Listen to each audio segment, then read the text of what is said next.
Bismillahirrahmanirrahim. Assalamualaikum warahmatullahi wabarakatuh. Bagaimana kabar kalian semua? Mudah-mudahan kalian senantiasa dalam keadaan sehat walafiat dan senantiasa dalam lindungan Allah Subhanahu wa taala. Alhamdulillah kita bisa bertemu lagi dalam pembelajaran daring Bahasa Indonesia kelas 7. Pada pertemuan ini adalah pertemuan ke-9. Kita akan belajar tentang macam-macam tes prosedur dan kaidah kebahasaan tes prosedur. Untuk mengetahui penjelasan selanjutnya, mari kita simak terus ya video ini.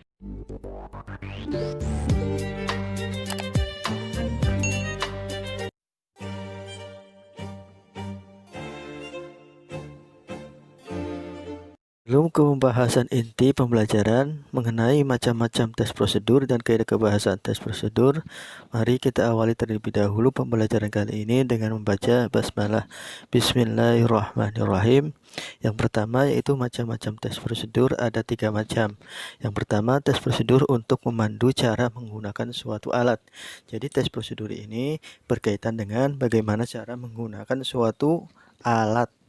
Contohnya misalnya cara menggunakan alat termometer dengan benar, cara menggunakan gergaji besi dengan benar, dan lain sebagainya. Yang kedua, tes prosedur untuk memandu cara membuat sesuatu. Itu berkaitan dengan cara membuat sesuatu. Contohnya misalnya cara membuat nasi goreng, cara membuat bubur kacang, dan cara atau langkah-langkah yang lainnya yang berkaitan dengan membuat sesuatu. Kemudian yang ketiga yaitu tes prosedur untuk memandu cara melakukan sebuah kegiatan yang berkaitan dengan bagaimana cara atau langkah-langkah mengerjakan suatu kegiatan. Misalnya contohnya cara bermain petak umpet, atau misalnya cara bermain kelereng dan lain sebagainya ya. Itu kemudian berdasarkan tingkat kerumitannya, tes prosedur ini dibedakan menjadi 2. Yang pertama ada tes prosedur sederhana dan ada tes prosedur kompleks ya. Kompleks itu biasanya teksnya banyak ya, karena kompleks ya. Kalau sederhana itu biasanya singkat. Nah, kemudian selanjutnya yaitu tentang kaidah kebahasaan tes prosedur. Yang pertama yaitu penggunaan kalimat perintah. Kalimat perintah itu adalah kalimat yang digunakan untuk memerintah seseorang dan kalimatnya biasanya ditandai dengan tanda seru ya. Contohnya matikan lampu itu. Ya, itu kalimat perintah. Kenapa dalam tes prosedur ini ada kalimat perintahnya? Karena berisi langkah-langkah. Yang namanya langkah-langkah ini biasanya ya ada perintahnya. Ya, kemudian yang kedua yaitu kalimat saran. Kalimat saran itu berisi saran dalam bentuk nasihat atau himbauan. Nah, dalam hal ini tes prosedur biasanya berisi himbauan. Contoh kalimat saran biasanya menggunakan kata sebaiknya, seharusnya, dan lain-lain ya. Misalnya sebelum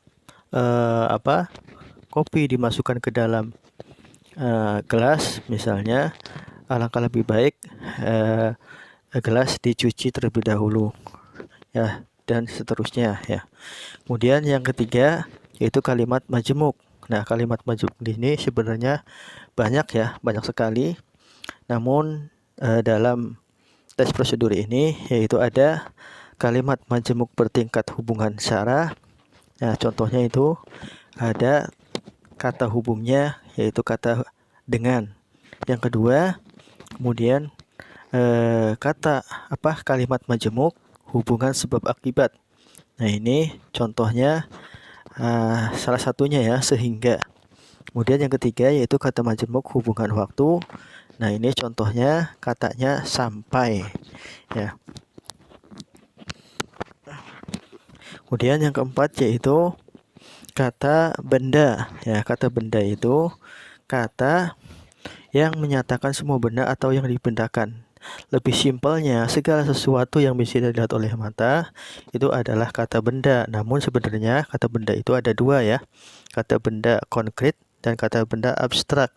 Kata benda konkret itu yang bisa dilihat oleh mata, ya, yang ada di sekeliling kita, meja, kursi, ya, papan tulis dan sebagainya. Kemudian kata benda abstrak itu kata benda yang tidak bisa dilihat namun bisa dirasakan, misalnya angin dan lain sebagainya. Nah, yang kelima yaitu kata kerja, kata yang menjelaskan sebuah tindakan atau aktivitas. Ya, jadi sesuatu yang menjelaskan aktivitas atau suatu pekerjaan itu disebut kata kerja. Contohnya membaca, berarti orang itu sedang membaca. Menyimak, berarti orang itu sedang melakukan menyimak. Mencuci, berarti orang itu sedang mencuci dan lain sebagainya dan lain-lainnya. Yang keenam yaitu konjungsi atau penghubung. Nah, di sini salah satunya ya konjungsi, kemudian konjungsi selanjutnya setelah itu, ya, itu mengenai materi pada hari ini. Ya, yang pertama itu macam-macam tes prosedur. Ada tes prosedur untuk memandu cara menggunakan suatu alat. Yang kedua, tes prosedur untuk memandu cara membuat sesuatu. Yang ketiga, tes prosedur untuk memandu cara melakukan sebuah kegiatan. Kemudian tes prosedur berdasarkan kerumitannya dibagi menjadi dua, yaitu ada tes prosedur sederhana dan ada tes prosedur kompleks.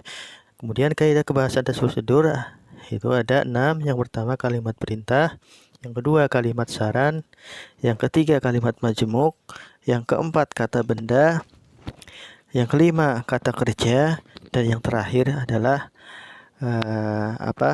kata penghubung atau konjungsi. Ini sedikit tambahan ya, majemuk hubungan sebab akibat. Ya, ini sehingga ini kan menunjukkan suatu sebab akibat.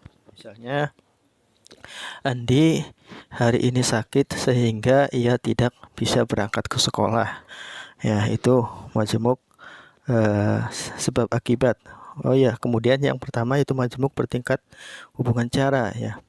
Ibu mengiris buah-buahan itu dengan pisau yang sangat tajam, misalnya itu menjelaskan tentang hubungan cara. Atau misalnya ibu menasehati anaknya dengan sangat pelan-pelan. Kemudian yang ketiga yaitu majemuk hubungan waktu. Ya, contohnya di sini sampai ya. Misalnya sebelum memasukkan kacang kedelai sebaiknya menunggu sampai mendidih terlebih dahulu. Ya, itu tambahan mengenai contoh kalimat majemuk ya. Kemudian ketika kalian sudah membaca dan memahami materi di atas, ya, silakan bisa mengerjakan tugas dengan membuka link Google Form di bawah ini ya. Namun jika link ini tidak bisa dibuka, silakan segera minta kembali linknya kepada guru yang bersangkutan. Ya, syukron. Kita akhiri dengan membaca hamdalah. Alhamdulillahirabbil alamin. Subhanakallahumma wa bihamdika asyhadu an la ilaha illa anta astaghfiruka wa atubu ilaik. Assalamualaikum warahmatullahi wabarakatuh.